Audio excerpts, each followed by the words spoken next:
Hey guys, Zomfox here, and today it is time for the Week 4 USFL Power Rankings in 2022 season. So, this week actually has almost no changes. Well, I wouldn't say almost no, but you see what I mean. This week is pretty much almost the same thing as last week. Only a couple teams really switched because mainly the good teams stayed good and the bad teams stayed bad, and that's pretty much just how it ended up going. So, without further ado, let's just get started with this week. Coming in at number 8 are the Pittsburgh Maulers. I'm gonna keep this insanely short. They were 8th the week before. They were pretty much always bottom for me, or the second worst team. And they just got shut out 24-0 by the only other team that was winless heading into this week. They're the only winless team left. There is literally nothing else to show you. There is no stats that need to be shown. There's no, oh, well, this happened. No, there is nothing that needs to be shown. This team has shown they are the worst team in the league. For those of you who don't remember, this team has now scored less than 5 points in a game twice. They are the worst team in the league, no question. Coming in at number 7 are the Tampa Bay Bandits. Yeah, this is hard to put here, I feel like. I feel like it's hard to argue that, because they just beat the team that's above them still. But hear me out. They only won by 1 point. It wasn't like it was a convincing victory. And as the stats show, offense for offense pretty much, they got outplayed.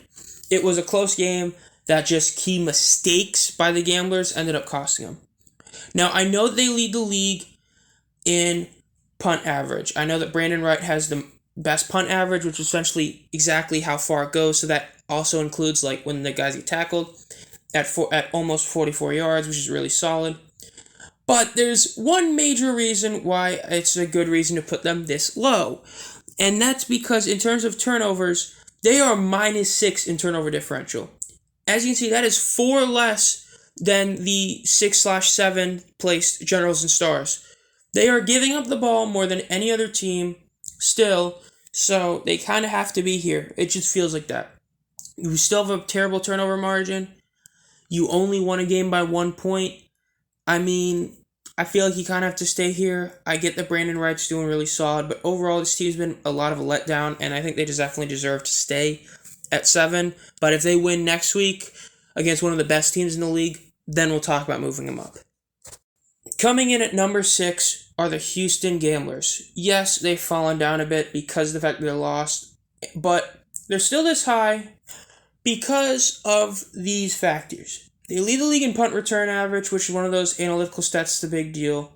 But mainly it's the fact that they have the sack leader, Chris Autumn, with 4.5.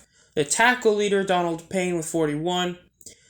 They also have, and this is the more important one, they have Mark Thompson, who leads the league in rushing yards. Those are the big stats to me that scream that this team is really good. They score, they play solid-ish defense. I say ish because they kind of allow a lot of points, which is mainly why they're here, because they actually lead the league in points allowed, but their defenders have really solid stats. So it's kind of a mixed bag in how you view that. And then, so essentially with that, I'm just kind of letting it just, be like, yeah, we'll just call it like that. If you feel me, it's a tough one to look at because they're a good team, but yeah, I mean, Nick Vogel also leads the league in kickoff touchbacks, which is a big deal because of how kickoffs work. So, overall, they're solid, and because of the fact they lead those stat categories, even though they're in the bottom for one of them, I'm okay putting them above the team that they just lost to, because overall, I generally do think they're a better team. They just kind of got beat that day. So, I'm going to put them at number 6. I know you can maybe make a case they shouldn't be where they are, but I'm going to keep them there. So that's how I'm going to view it. I think they're 6. Coming in at number 5 are the Michigan Panthers. Panthers move up 1 spot because of the fact that they did completely trounce on the Maulers. The only reason they don't move up anymore is because it was against Maulers, who, as I said before, have put up less than 5 points twice now. But the Panthers had a 24-0 shutout. It is the only shutout in the USFL season so far, and you kind of have to give them credit for that. And then in terms of stats, the main thing, their third down percent is now the best in the league at 40.9%. And their points allowed of 19 points allowed is insane. Their defense is just so good. And now that they're being more efficient on offense, it just makes it into a really clear-cut decision for me to put them where they are. I know quarterback is still a big question mark, but running the ball they got a lot better at. I mean, as you can see, that Corbin had 6.6 yards a carry. He had 133 yards. I mean, overall, the team ran solid. They averaged 5.8 on the ground, 244 yards total. That's a really solid game. So I think they definitely deserve to be moved up, but they don't deserve to be moved up that high. And as I've said before, I feel like they should have beat the Gamblers if it wasn't for all those terrible mistakes in the beginning. So I think putting them here is definitely fair. Coming in at number 4 are the Philadelphia Stars. They're only not moving, and I mean this like legitimately, they're only not moving because, I mean, I don't really see where to move them. I mean, it's hard to talk about. They lost to a really good team. Their starting quarterback got hurt, but their backup Case Cook has played exceptional for what you'd expect him to play, as you can see on the stats. So it's hard for me to justify moving this team down when none of the other teams convinced me enough. The Panthers almost did, but if they did it against the worst team in the entire league. So there's not much to say. I mean, they have great passing, and that's pretty much their team. We'll see what happens. I'm pretty sure that Brian Scott should be back, but overall, I mean, they're the 4th team in the league. That's how I view them. Coming in at number 3 and moving down slightly are the New Orleans Breakers. They lost their big matchup. They lost by a single possession of 9 points. And they're terrible at the end of the game. But essentially, they're just here because they're still solid. And that's honestly the only reason. Once again, they haven't done enough to justify moving them that much at all, but definitely down. I mean, if you look at their stats of the game, it was definitely decent. I mean, Slaughter once again had a game where I'm not going to call him good, but I'm not going to call him bad. Ellis had another game. It wasn't as good as usual, and that was a main reason why they lost, because you go from your team just completely pounding on the ground to just being solid on the ground. It's a big just downgrade, and overall that's kind of how I view it. Their defense didn't end up playing as well as it had been recently, so it feels like they kind of are just coming down to earth a bit, because as I said, I take a bit of pride in this. I did think they were overrated. I said that, and they're still a good team, just they're definitely overrated, and being where they are at 3rd says they're good but not the best, and that's where they should be. Coming in at number 2 are the New Jersey Generals, and this is so deserved. First of all, they just run the ball so insanely well. I mean, they're insane. They're averaging over 200 yards a game on the ground, while also leading the entire league in yards per game, let alone just rushing yards. So you lead the league, and both of them are by pretty wide margins too. So you lead both categories by wide margins, so you're getting the most yards in the game. Even though the turnover differential I said earlier isn't the best, that's not the big deal. The big deal is just the fact that they have that insane amount of just going. They have the guy that leads the league in punt return yards. Kevontae Turpin has 71. It's not like it's an insane amount, but it does lead the league in total yards returned. So that's always good. And then, I mean, Darius Victor's the most rushing touchdowns. I don't think that should shock anybody, like, literally at all.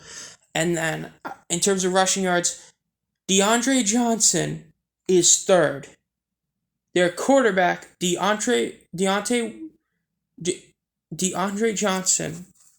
I'm sorry, it's insane.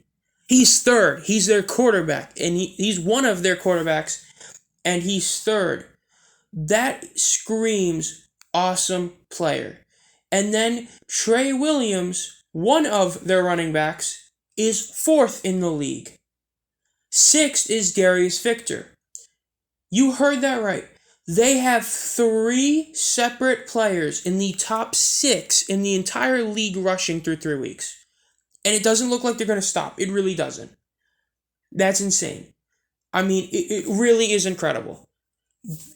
That's basically what I have to say about this team. They run the ball insanely well. They deserve to be number 2. They have shown. The only game that they did not win was one they barely lost in the first game of the entire season. If they had made like one, better player or not made a mistake in that week 1 game, they'd be undefeated. They are incredible. But they're not the best. Coming in at number 1, unsurprisingly, and really, no one even challenged them. It's the Birmingham Stallions. They're undefeated. They're the best turnover margin in football in the USFL. It's only like +3, but it's still the best in the entire league, which is a big deal. Their kicker, Brandon Aubrey, has the most points by any kicker, which is mainly due to the fact that he hasn't missed a single kick in the entire year. That's incredible. And then, Jamar Smith, I still think is the best QB so far in this league, aside from maybe Brian Scott. It's just, this team is so good. That's what it is. Brian Scott Jamar Smith is the most touchdown passes in the league, and his other stats are pretty solid. Overall, it's just, they haven't shown any reason to not be the best team. Could you say that their games aren't won convincingly? I think that's fair to say. Some of their stats aren't in their best favor, with the main one being point differential, which I know I haven't really touched on this a lot. That's because not a lot has made me a big deal. But as you can see, they're second in point differential, still behind New Orleans, but New Orleans is due to a lot of the fact that they kind of had 2 really insanely good games offensively. But they have the most points scored.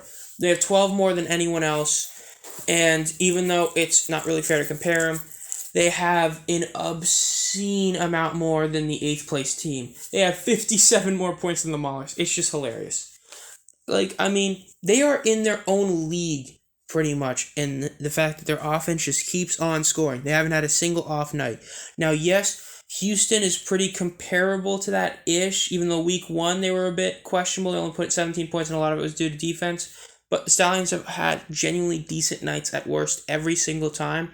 They are a solid team. They are the best team in the USFL, and I don't think there's an argument. So that is my list of the power rankings for the week 4 power rankings of the USFL season. If you enjoy this content and want to be notified as soon as I upload any videos, subscribe and hit the bell. And as always, have a great night. And if you want to discuss any of this about the rankings, just let your thoughts down in the comments and I'll respond. See you guys in the next video.